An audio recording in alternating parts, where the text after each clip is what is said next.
One of the worst lies we see from Donald Trump that his MAGA stooges fall in line with because they are so spineless is this idea that Trump is somehow some big, strong, tough guy, some macho man, when nothing could be further from the truth. This is an incredibly weak person who is constantly crumbling and humiliating himself no matter what he tries to project out. And he does project out a lot. And that is exactly what we saw in a newly obtained leaked audio in which Donald Trump is describing a call with Vladimir Putin and Xi Jinping, which is now blown up in his face because the Kremlin is responding to his lies. This has all backfired, only making Donald Trump look weak once again. We are going to get into it all, but before we do, if I could quickly ask you to leave a like on this video, and if you haven't already and you enjoy our channel, to hit that subscribe button because it goes a long way in supporting the work that we're doing. Now, this was not the only bit of leaked audio to come out of this CNN report. It also showed how Donald Trump was begging donors for cash. I think it's important to start there, and then we're going to get into the Putin call. Because, Josh, I do want to, there's another part of the audio that you guys obtained from what the president, then candidate Trump, was saying to donors. This is in terms of donations that he was taking in. I want everyone to listen to that. He's worth like $4 billion. Most of it's, half of it's in cash. And he wants to have lunch with me, over $1 million. You know, Yes, sir. he wants to have lunch. I said, you know, $1 million is not a lot. He worth $5-6 billion. We got much richer than that. They said, you're poor compared to some. I said, you're worth $5 or $6 billion. And you're talking about $1 million. I got to have lunch. I'm not having lunch. You got to make it $25 billion. And he said, well, that sounds like a lot. I said, you got $2.5 billion in and he did it. He gave me $25 million. It's crazy. Donald Trump's presidency can be explained with really three desires. The first is to get rich, to bring in as much money as possible for himself and his family. The second, of course, to stay out of jail. And the third is Donald Trump wants revenge. He wants to go after the people who have wronged him in his mind and made him look weak and feeble, which he has. And that's kind of all rolled into Donald Trump begging donors for cash, asking for millions and millions of dollars. It also went to show how broke Donald Trump was during his second campaign, or I guess third campaign, unfortunately, that he was just begging people for money. He needed it so desperately. But it just goes to show, again, once again, Donald Trump is very weak. He was not tough begging people for cash. He is falling apart, and he was then.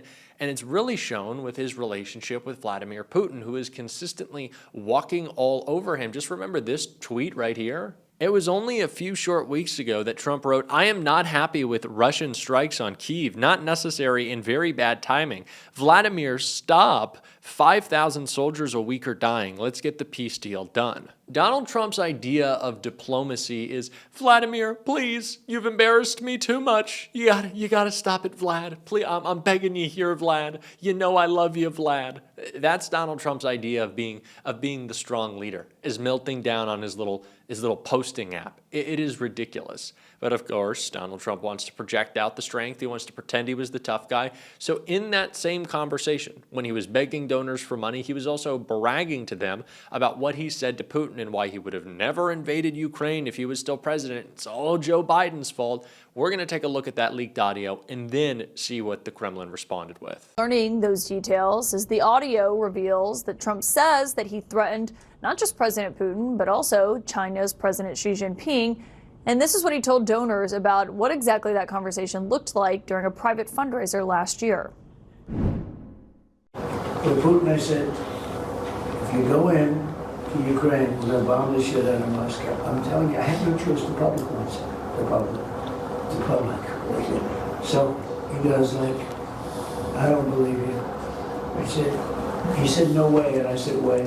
And then he goes like, I don't believe you. But the truth is, he believed me 10%. And I told you this, he believed me 10%. Then I'm with President Xi of China. But I said the same thing to them. I said, you know, if you go into Taiwan, I'm going to bomb the shit out of Beijing. He thought I was crazy. He said, Beijing, you're going to bomb Beijing. I said, I have no choice. I got to bomb them. We're going to bomb Beijing. And he didn't believe me either, except 10%. And 10% is all you need. In fact, 5% would have been okay too. And we never had a problem. We would have never had a problem.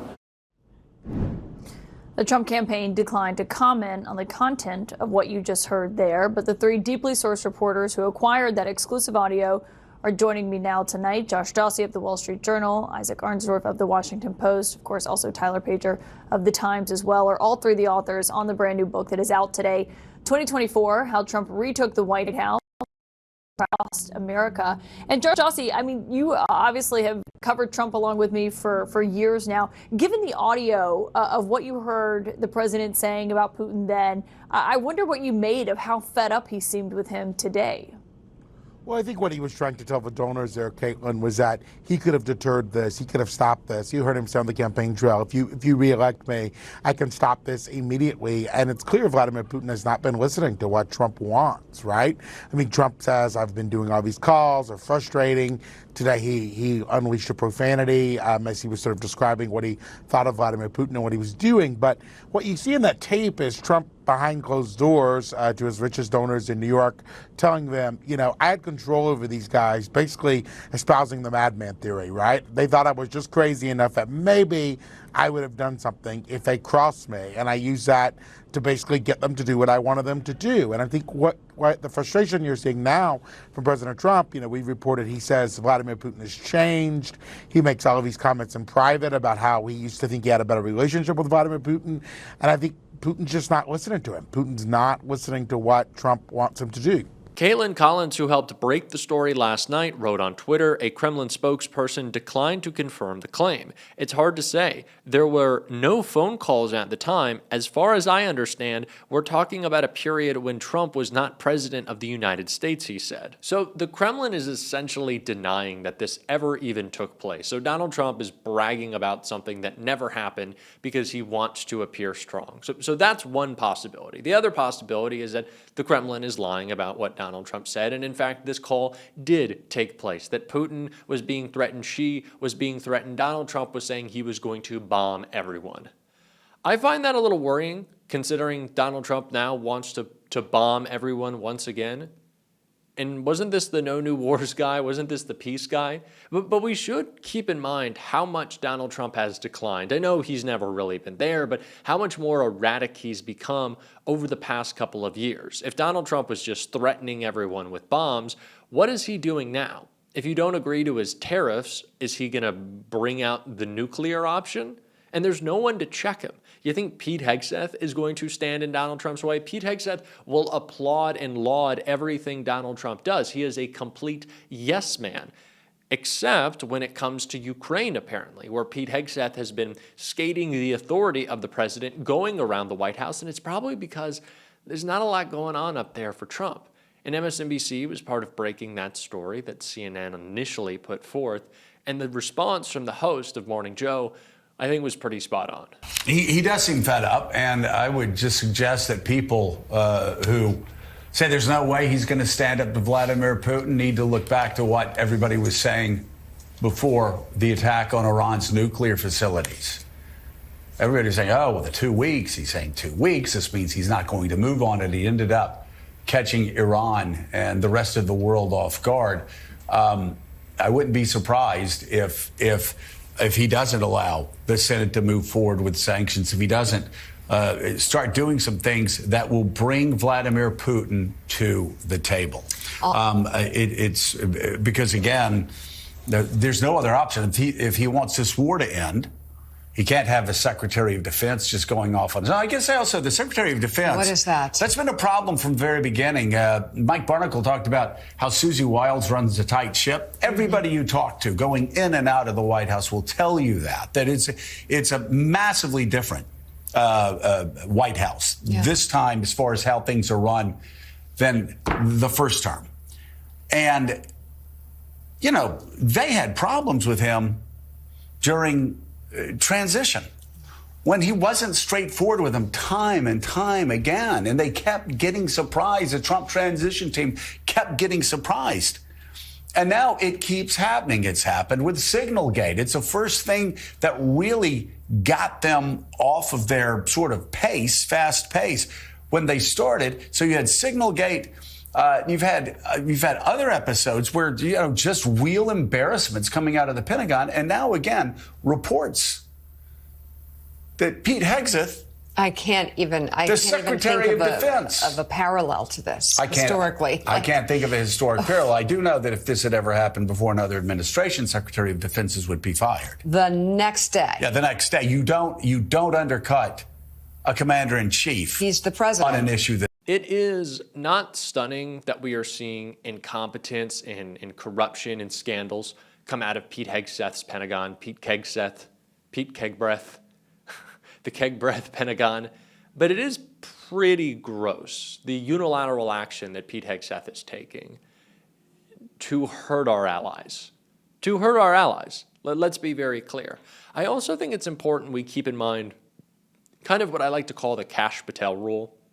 Kash Patel in Donald Trump's first administration would make these very weird moves. He'd take very weird actions without being asked, of course, just out of nowhere, because he thought it would make Donald Trump happy, right? And so he just guessed. What would Donald Trump want? What could I do to undermine American democracy to make Trump happy? And maybe, knowing that Trump isn't all there, that's what Pete Hegseth is attempting to do right now. So now we have action without presidential authority being taken place because no one trusts Trump's brain. They just want to make him smile.